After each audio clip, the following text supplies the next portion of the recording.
Halo, selamat sore. Kita kembali di acara Arang Aktif Live. Kita kembali ketemu ya di acara Arang Aktif Live, atau tepatnya lengkapnya ngobrol tentang Arang Aktif sebagai obat. Jam 17.00 waktu Indonesia bagian Barat. Nah, di acara ini kita membahas mengenai Arang Aktif, apa itu Arang Aktif, mengapa dia bisa berfungsi sebagai obat ya, dalam tanda kutip ya. Arang aktif sendiri sebenarnya adalah karbon, bukan obat kimia. Saya sering posting link ke acara ini di berbagai forum ya, apakah di Facebook maupun di YouTube, kadang-kadang di blog, karena forumnya melarang orang jualan tanpa izin. Nah, padahal saya sendiri tidak sedang jualan di sini. Kalau ada yang nanya, bisa dapat di mana arang aktifnya? Biasanya saya katakan ya dicari saja. Cari saja banyak di toko-toko online.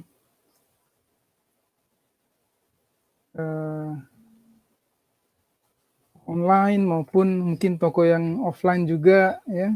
Jadi arang aktif tujuan kami di sini bukan jualan. Kalau barangnya bisa dicari sendiri, dibeli sendiri. Tujuannya hanya untuk membantu masyarakat yang sakit ya. Karena kami sudah sering memakai arang aktif dan merasakan manfaatnya. Jadi kami ingin berbagi informasi ini untuk meringankan penderitaan masyarakat yang sakit. Nah, sore ini saya ditemani oleh Eni. Hai. Halo Kak. Terima kasih sudah datang lagi ke juga oleh Hai. Iya nih, saya baru kenalan juga nih, baru kenal nih. Mungkin bisa dikenalkan. Reni mungkin bisa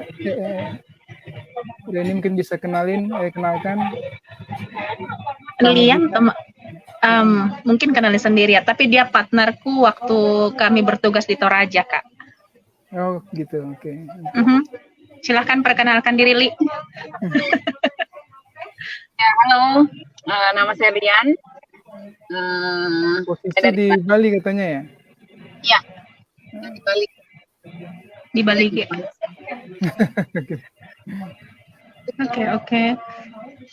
Ya, cukup. Oke. Saya dengar ada pengalaman memakai arang katanya, arang aktif.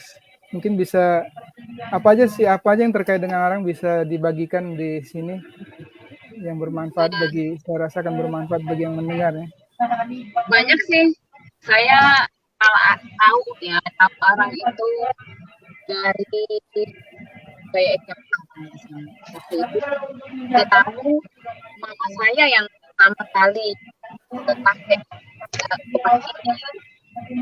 Saya nggak ngerti kenapa dia pakai dia cukup. Saya nggak tahu dia cari itu batok kelapanya di mana. Jadi pada saat itu pertama kali saya tahu ini waktu mama saya lagi sakit kanker payudara. Jadi nggak ada earphone, Lian nggak ada ya supaya lebih ini kali suaranya. Ini kebetulan jelas nggak bawa ini. Kak Anar jelas suaranya?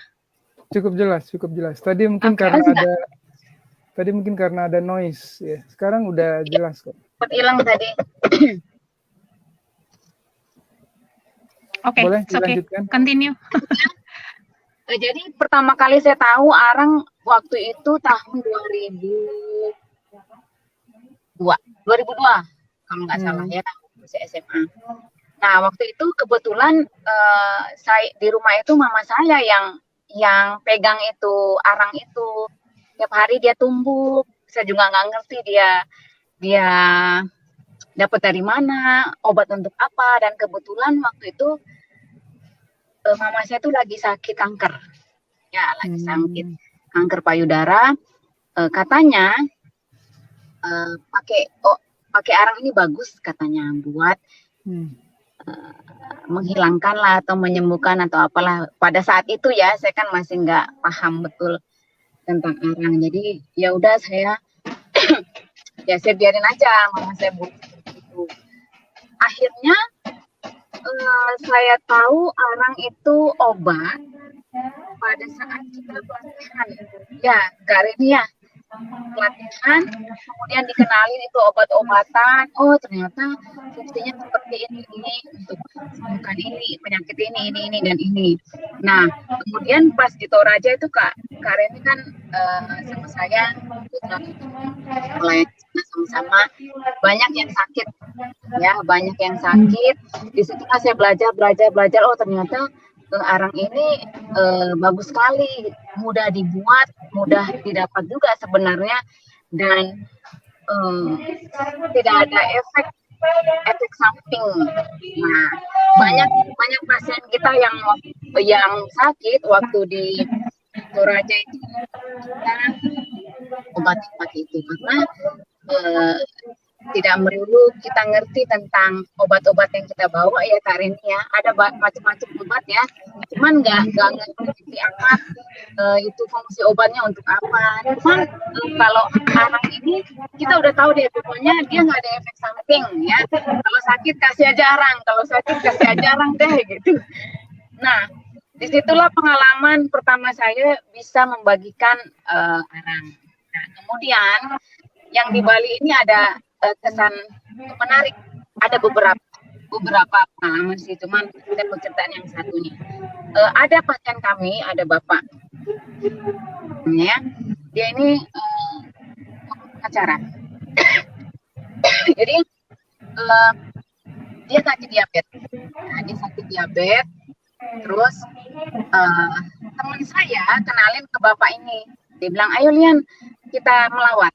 Oke, kita melawat. Sakit apa gitu. Ternyata dia sakit diabetes. Jadi waktu saya dapati, dia itu sudah tertidur, tergeletak lah di tempat tidurnya, udah nggak bisa bangun, nggak bisa jalan, nggak bisa ngapa-ngapain.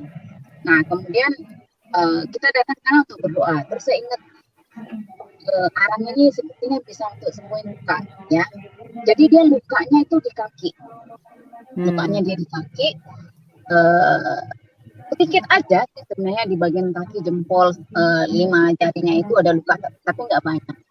Kemudian saya pulang hari berikutnya, saya datang lagi, saya bilang ke ibunya, kebetulan orang Hindu ya, kita tahu ya ada jenis makanan yang mereka konsumsi ya di Bali ini ya.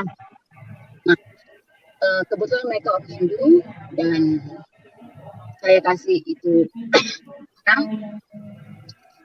terus cara pakainya gimana? Jadi saya kasih kalau untuk luka seperti ini bisa ditapal, karena kalau langsung ke luka kan nggak baik juga ya. Terus kemudian minum juga ya Bu gitu.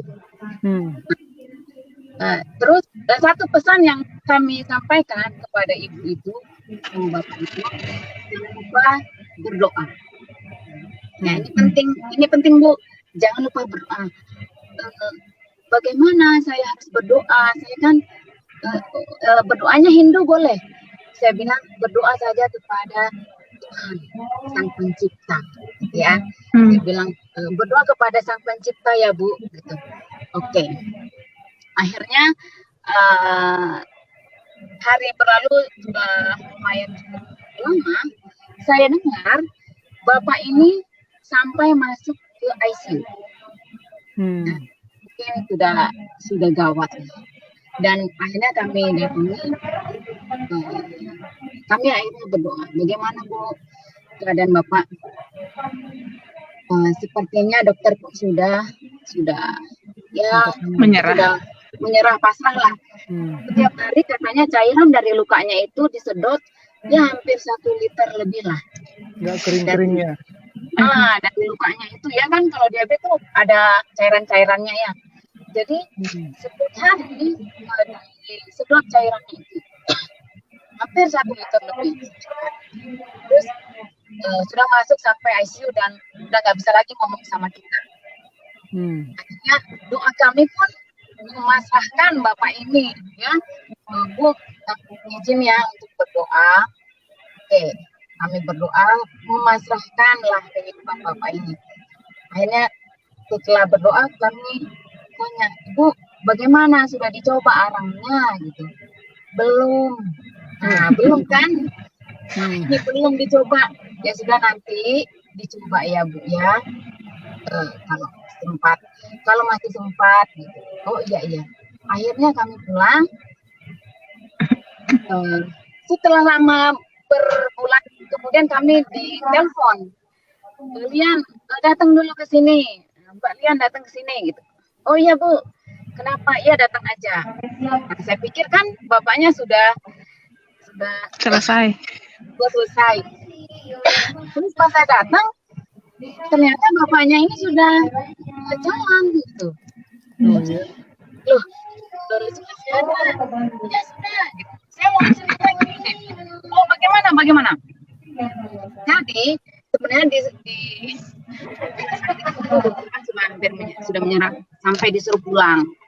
Kemudian si ibu ini bilang, saya tuh sampai bingung Mbak, pakai obat apa lagi Bapak ya gitu. Pakai obat lagi apa lagi? Terus saya ingat kata Mbak Lian ini, pakai aja arang, taruh obatnya, terus minum untuk di dalam, terus berdoa. Dan ditapalkan. Jadi ya. Dan ditapalkan juga. Ya, ditapalkan untuk obat luar, ya untuk di dalamnya itu diminum. Terus dia ikutin, terus saya ingat Mbak, saya berdoa. Oh bagaimana tuh doanya? Saya nggak tahu doa ini untuk Tuhan yang mana. Ya. Pokoknya saya berdoa, saya ingat pokoknya berdoa gitu. Tuhan, saya meminum, mau kasih obat ini buat Bapak, buat ini kapal dan ini minum di dalam untuk ibu. Semoga bisa jadi kesembuhan kata ibu. Pokoknya dia berdoa lah, dia nggak tahu karena yang kasih obat itu kan kita, sedangkan dia punya kepercayaan berbeda. Pokoknya dia berdoa saja kepada Tuhan. Pokoknya saya berdoa saja kepada Tuhan. Nah setelah itu pas dia pakaiin, dia berdoa dulu. Terus lama-lama lukanya Bapak ini mengering. Ya, lukanya kering. Terus lama-lama sudah mulai, kan dia minum sudah mulai sehat, dia bisa berdiri, dia bisa bangun, sampai dia bisa bawa mobil sendiri Lagi. gitu kan. Jadi saya pun kaget ya, wah, luar biasa gitu, sampai nggak bisa apa ya, nggak bisa Speechless. Iya, speechless, nggak bisa ngomong lah. Oh, wah, gitu. Ternyata alat Tuhan ini Sederhana. gitu. Yang sederhana ini bisa membuat orang kembali menjadi sembuh total lah buat saya sih. Karena dia sudah masuk ke ICU gitu, dan memang kondisinya itu sudah saya yang sebagai manusia melihat aja, wah kayaknya ini belum selesai gitu. Ada harapan. Tapi ternyata ada harapan setelah dia pulang ke rumah itu. Jadi sampai sekarang pun masih yang terakhir masih sehat, masih bisa bekerja, dan sudah lebih membaik lah. Dan yang saya ingat itu hampir mau diamputasi ya, karena kan sudah luka ya, cuman ya nggak jadi. Karena pakai arang lalu kering ya, nggak jadi diamputasi. Iya, kalau lebih awal gitu, penggunaannya mungkin dia nggak perlu masuk rumah sakit gitu ya, nggak sampai masuk ke ICU. Cuman kan kita memang tidak bisa memaksakan orang lain, ya, tidak bisa memaksakan orang lain. mungkin kurang yakin di awalnya ya. Masa barang begini Iya. aja bisa, sedangkan rumah sakit aja nggak bisa nyembuhin kan? Apalagi arang gitu ya. Mungkin memang dibuat untuk menyerah, ya. Dan ada harapan kecil dari ibu itu, dan dia taruh itu di pojok mejanya. Dia ingat, dia lihat, oh ini kan obat yang dikasih waktu itu, gitu. Ini kan yang dikasih buat waktu itu. Saya coba aja deh. Ya kadang-kadang kan kita suka coba-coba ya. Cuman ya tidak ada salahnya juga mungkin itu, walaupun kecil harapan, tapi ternyata membuahkan hasil yang sangat besar. Iya, saya kaget. Jadi ingat kata Kak Arnold, yeah. apa pertolongan pertama dan terakhir, udah nggak tahu mau bikin apa. Ya. Kadang-kadang disepelekan ya, kadang-kadang disepelekan gitu. Tampangnya mungkin jelek, hitam, gitu kan? Tapi ternyata ya bisa sangat membantu sebenarnya. Iya. Memang saya sering bilang karena kan kita bukan meniadakan peranan dokter dan rumah sakit ya. Iya, betul. Saya sering katakan ini pertolongan pertama. Karena kadang kita tidak jauh dari tempat atau mungkin biaya dan lain sebagainya. Tapi yang mengherankan banyak saya dengar kesaksian-kesaksian seperti ini yang dimana arang aktif itu menjadi pertolongan terakhir gitu. Setelah yang lainnya gagal, ya. Udah nggak tahu lagi. Iya. Dan saya pun sering ngomong tentang arang aktif, tapi justru saya yang terkejut gitu mendengar kesaksian seperti ini. Jadi memang disitulah hebatnya arang aktif ya, dan tentu kepercayaan ya bahwa Tuhan akan menyembuhkan. Kita nggak bisa, itu kan terbukti juga secara ilmiah juga terbukti gitu bahwa kepercayaan itu memang membantu manusia itu untuk sembuh. Dan saya selalu ingatkan ya ke mereka itu, ini hanya sebagai alat, ya, sebagai alat. Sang penyembuh ajaib yang sesungguhnya itu adalah pencipta. Jadi terkadang jangan sampai mereka jadi mendewakan sesuatu di atas pencipta itu sendiri. Jadi saya selalu ingatkan bahwa penyembuh ajaib yang sesungguhnya itu adalah sang pencipta. Ini alat yang sederhana ini hanyalah alat perantara yang digunakan oleh pencipta untuk kita. Dan pencipta itu yang membuat badan kita sedemikian rupa sehingga sebenarnya memiliki kemampuan untuk menyembuhkan diri sendiri ya. Dan arang aktif ini hanya membantu. Jadi kan kalau saya kasih komen di forum-forum gitu ya pakai arang aktif, atau ada yang nanya gitu di forum ini, kadang ditanya begini, bisa sembuh total nggak pakai arang aktif gitu. Jadi saya biasanya jawab, arang aktif akan membantu. Walaupun kita banyak menyampaikan testimoni atau kesaksian di mana orang sembuh total ya.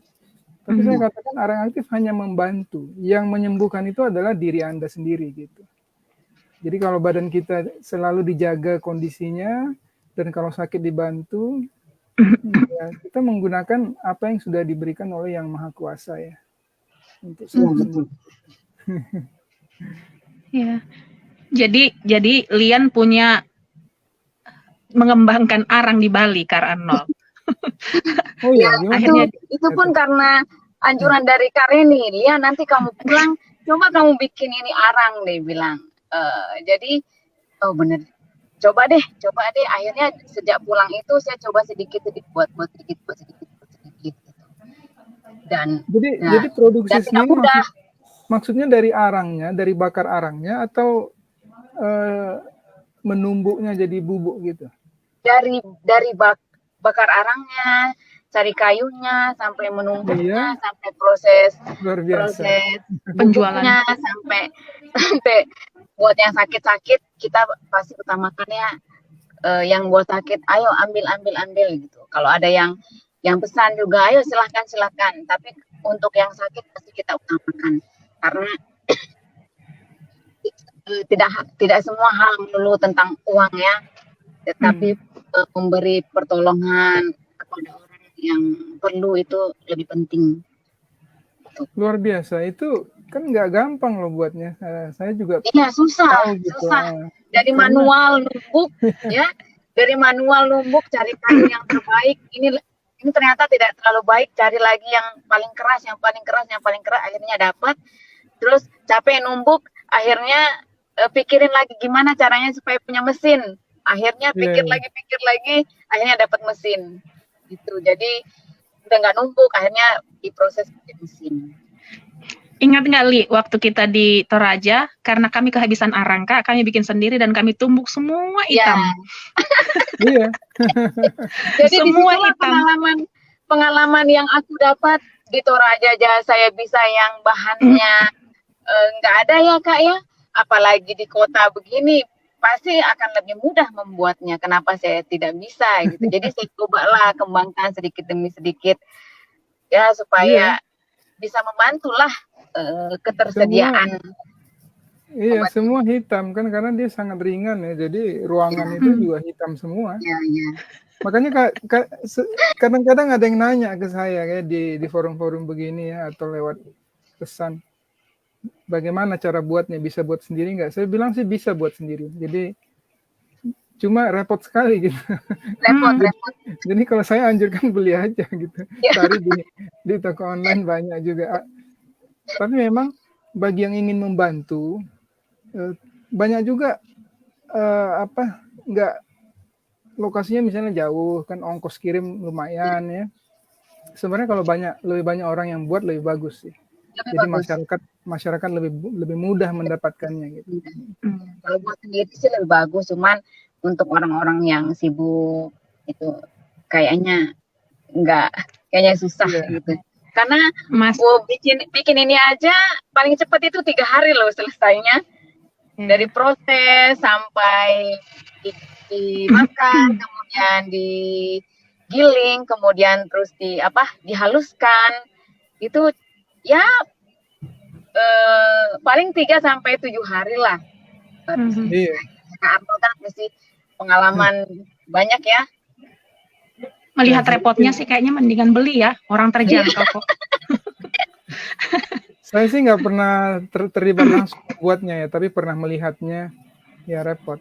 Tapi hebat loh kalau mulai dari membakarnya ya, kan nggak membakarnya juga kan prosesnya bisa seharian ya kalau nggak salah ya. Seharian, jadi bukan membakarnya, dari proses mencari kayu. Ya, cari kayu itu kan harus cari kayu yang terbaik ya, Sedang kering yang ya. keras, yang kering. Kemudian kita pilih-pilih, kita bersihkan, baru kita bakar. Bakarnya kan seharian itu. Sampai besok paginya kan. Kita harus didiemin sampai dia dingin. Baru dipilah-pilah lagi. Baru ditumbuk, baru masukkan mesin. Panjang lah prosesnya. Iya. Katanya lagi ini terhenti karena selama pandemi ini. Iya, sejak pandemi ini kan agak kurang aktif, dan juga karena saya di sisi lain saya masih ngajar, jadi online, apalagi online-nya agak menyita waktu, agak membutuhkan fokus dan waktu yang lebih banyak di sekolah. Iya, tapi tidak menyampingkan hal ini juga sih, tetap kalau ada yang perlu, ada yang cari, ada yang sakit, ya kita usahakan. Semoga bisa dilanjutkan lagi tuh. Iya, semoga bisa dilanjutkan lagi kegiatan. Itu daerah Bali dan sekitarnya ya. Iya. Boleh juga nanti. Kalau Kak Arnold butuh. Iya, boleh. Atau siapa yang perlu kan? Iya. Ya, karena memang masih sangat sedikit. Saya juga bukan bercita-cita ya, pinginnya gampang didapatkan gitu. Karena kalau kita cuma ngomong doang, orang dengar, wah ternyata bisa menyembuhkan ya, tapi kemudian dia tidak mendapatkannya, itu kemudian lupa gitu ya. Jadi idealnya emang mudah didapatkan, Iya, sehingga orang begitu dengar dia mencoba. Iya, betul. Mencoba. Hanya memang kalau kendalanya di kota, Kak, kita mau cari kayu kalau mau bikin agak susah. Waktu saya di Kalimantan Timur, itu kayu-kayu keras itu kan banyak banget. Banyak banget. Tapi ya kerinduannya sih dulu seperti itu, ada di Kalimantan Timur, cuman belum tercapai. Oh gitu. Dan cara kita membakar pun berbeda dengan membuat arang. Biasa. Untuk bakar-bakar jagung, bakar-bakar ikan itu kan beda ya. Jadi ditutup kan supaya jangan masuk udara. Nggak pakai minyak, nggak pakai apa segala macam. Arang sih di pasar banyak, tapi arang tidak seperti itu ya. Yang kita perlukan, kita nggak tahu cara pengolahannya seperti apa gitu. Nggak tahu mereka bakarnya seperti apa ya. Iya, kita nggak tahu mereka bakarnya seperti apa. Kan ada cara bakarnya juga. Jadi susah juga kita beli yang di pasar untuk kita proses sendiri. Siapa tahu bakar pakai minyak kan jadi terkontaminasi ya, kurang bagus ya. Itu dia. Itu kan nggak bisa ya. Bisa betul. Banyak juga yang buat, ada juga yang buat katanya bagusnya pakai ini ya, batok kelapa ya, karena keras kan. Pada prinsipnya sih kayunya itu harus keras. Ya, Kareni ya. Pada prinsipnya kan kayunya harus keras. Ada jenis-jenis kayu yang keras banget. Salah satunya adalah yang terbaik itu batok kelapa. Memang batok kelapa itu keras banget. Dan ada juga kayu yang lain, jenis lain itu bagus juga. Tapi pada prinsipnya sih kayu keras. Iya. Iya. Iya. Oke, terima kasih sudah berbagi cerita tentang arang aktif. Semoga menjadi informasi yang berguna ya bagi masyarakat. Saya kadang ngelihat orang sakit rasanya rugi gitu bagi yang tidak tahu mengenai arang aktif, karena dalam banyak kasus ya sangat membantu. Ya, itu sebabnya kita ingin sampaikan kabar ini ke seluas-luasnya ya. Mengedukasi. Iya, edukasi masyarakat. Yeah. Oke, ini acaranya cuma setengah jam. Semoga sudah bermanfaat dan terima kasih ya Lian atas saksian. Nanti lain kali boleh ini lagi sharing lagi ya nanti. Oke, yuk makasih. Thank you. See you.